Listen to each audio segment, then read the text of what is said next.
Hello students, कैसे हैं आप लोग। तो आज मैं आप लोगों को 10th क्लास के जो आज पेपर हुआ है, ठीक है, उसका मैं सेट 1 का ऑप्शनल क्वेश्चन का जो है ना आंसर बताने जा रहा हूं। तो कृपया आप लोग बिल्कुल ध्यान से अपने टिक लगाना और देखना और कमेंट में बताना कि आप लोगों को कितने मार्क्स आए हुए हैं, ठीक है, 20 में से।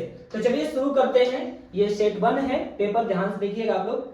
और इसमें जो पहला क्वेश्चन है आप लोगों का ये, ठीक है, पहला क्वेश्चन है निम्नलिखित में से किस एक स्थिति में रासायनिक अभिक्रिया नहीं होती है। तो इसमें आप लोगों का आंसर होगा, देखिए, ग्लेशियर यानी कि हिम नद का पिघलना, ठीक है ना, मेल्टिंग ऑफ ग्लेशियर, ठीक है ना। तो ग्लेशियर का पिघलना जो है ना एक रासायनिक अभिक्रिया नहीं है। अब दूसरा है कि आर्द्र वायुमंडल में शुष्क हाइड्रोजन क्लोराइड गैस बनाने के लिए उत्पन्न गैस के रक्षक कौन सा है इसमें। तो इसमें हो जाएगा आप लोगों का, है ना, पहला क्वेश्चन, इसका पहला जो है ना जवाब सही है कैल्शियम क्लोराइड, ठीक है। तो कैल्शियम क्लोराइड ध्यान से आप लोग देखिएगा, मैच कर लीजिएगा, ठीक है। अगला क्वेश्चन है आप लोगों का वह गुण जिसके कारण किसी ठोस पदार्थ को तार में खींचना, तो इसको हम कहते हैं तन्यता बच्चों, ठीक है ना, तन्यता, डक्टिलिटी, ठीक है, डक्टिलिटी सही होगा इसका आंसर। निम्नलिखित में से उस हाइड्रोकार्बन्स को चुनिए जिसमें सिंगल बॉन्ड और ट्रिपल बॉन्ड आता है। तो इसमें हो जाता है आपका ब्यूटाइन, ठीक है, ब्यूटाइन इसका सही जवाब होगा, ठीक है। तो देखिए अब पांचवा क्वेश्चन है कि प्रोटीन के संश्लेषण के लिए पौधों द्वारा मृदा से लिया जाने वाला खाद्य पदार्थ कौन सा है। तो इसमें हो जाएगा आप लोगों का नाइट्रोजन, नाइट्रोजन इसका सही जवाब होगा, ठीक है। अगला है लसिका के विषय में निम्नलिखित में से कौन सा कथन सही है। तो इसमें देखिए कई ऑप्शन है इसमें, ठीक है ना। तो इसमें इसका आंसर हो जाएगा सही जो है इसमें हो जाएगा लसिका की कुछ मात्रा प्लाज्मा और प्रोटीन, तो ये हो जाएगा आप लोगों का बी और डी, ठीक है, बी और डी हो जाएगा इसका सही, ठीक है, यानी इसमें हो जाएगा बी और डी, यानी बी होगा इसका सही जवाब। नेक्स्ट क्वेश्चन है आप लोगों का, इसमें गुलाब और केले में जैसे पौधों में निम्नलिखित में से किसे उत्पन्न करने की क्षमता खो दी है। कौन सी चीज उत्पन्न नहीं होता इसमें। तो इसमें बीज उत्पन्न नहीं होता बच्चों, ठीक है ना, बीज नहीं होगा, हाँ बीज नहीं होता इसमें, ठीक है। नेक्स्ट है इसमें आप लोगों का कि उभयलिंगी पुष्प में नर युग्मक, सॉरी इसमें बीज होगा, ठीक है, सीड। और इसमें क्या जो है ना उभयलिंगी में नर युग्मक कहां उपस्थित होते हैं। तो इसका सही जवाब हो जाएगा परागकोश, ठीक है। अगला है आप लोगों का कि जब मटर के शुद्ध पौधे को, अच्छा इसका आंसर हो जाएगा आप लोगों का, इसमें लगा लीजिएगा, ठीक है ना, तीसरा हो जाएगा इसका आंसर, ठीक है ना, तीसरा। अगला है आप लोगों का कि 20 सेंटीमीटर फोकस दूरी के किसी लेंस का उपयोग करके पर्दे पर -1 आवर्धन का प्रतिबिंब प्राप्त करने के लिए बिंदु दूरी होनी चाहिए, कितनी होनी चाहिए। तो इसका आंसर हो जाएगा आप लोगों का, सही आंसर हो जाएगा 20 सेंटीमीटर से कम, ठीक है, 20 सेंटीमीटर से कम। प्रकाश के किसी पतले समांतर पुंज के मार्ग में कोई प्रकाशिक युक्ति x तिरछी रखी है। यदि निर्गत प्रकाश पुंज पार्श्व विस्थापित होता है तो युक्ति x क्या है, ठीक ना, x है।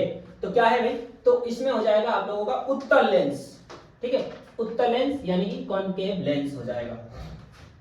अगला क्वेश्चन है आप लोगों का इसमें कि प्रतिरोध R के किसी तार के टुकड़े को लंबाई, अच्छा ये जो है ना न्यूमेरिकल्स है और इसका सही जवाब होगा आप लोगों का इसमें, ठीक है, 9, ठीक है ना, 9 आएगा, 9 ओम, अरे इसका जो वैल्यू होगा R/R का 9 होगा, ठीक है। नेक्स्ट है किसी विद्युत बल्ब का, ये भी जो है ना आप लोगों का न्यूमेरिकल्स है और इसका जो आंसर होगा 4400 ओम, ठीक है। अब अगला है इसमें कि 240 वोल्ट के मेंस द्वारा आपूर्ति किया जाना, ये भी न्यूमेरिकल है और इस न्यूमेरिकल का जो आंसर होगा, सही आंसर होगा इसका 40, ठीक है ना, 40 बल्ब इसमें जुड़ेंगे। 15 का नीचे दिए गए आहार श्रृंखला में से उस आहार श्रृंखला को चुनिए जो ऊर्जा के पदों में सबसे अधिक दक्ष है। तो सबसे ज्यादा है इसमें आ जाएगा फर्स्ट, ठीक है। अगला है क्वेश्चन इसमें किसी आहार श्रृंखला में निम्नलिखित में से किस एक का विभिन्न कोशीय स्तर पर जैव आवर्धन होता है। तो इसमें खाद का होता है, ठीक है ना, खाद यानी कि मैन्युअल, ठीक है। अब अगला है आप लोगों का 16वां क्वेश्चन है, सॉरी 17 से लेकर के 20 तक जो है ना आप लोगों का कार्ड वाला है, तो इसे देख लीजिए आप लोग। इसमें 17वां है कि बड़े जंतुओं में ऑक्सीजन जंतुओं के शरीर के विभिन्न भागों में आसानी से पहुंच सकता है। श्वसन वर्धक वायु के ऑक्सीजन, श्वसन वर्धक यानी कि ब्लड वगैरह जो होते हैं ऑक्सीजन को लेकर के एक शरीर के दूसरे उत्तक तक पहुंचाते हैं। तो इसमें दोनों ही सही है, ठीक है ना, और कार्ड सही व्याख्या करता है। तो इसके इसमें हो जाएगा आंसर आप लोगों का ए, ठीक है। 18 में है कि सांद्र नाइट्रिक अम्ल का तनुकड़, तनुकड़ का मतलब होता है उसका जो ना पानी मिलाना, जल के सदैव धीरे धीरे तथा अम्ल को लगातार हिलाते हुए जल मिलाकर के किया जाता है, ठीक है। सांद्र नाइट्रिक अम्ल जल में आसानी से घुल जाता है, ठीक है। तो इसका आंसर हो जाएगा सही, ठीक है। इसमें कह रहा है कि जल को सदैव धीरे धीरे, ठीक है ना, अम्ल को लगातार हिलाते हुए जल मिलाया जाता है, ठीक है। तो शायद इसमें जल मिलाकर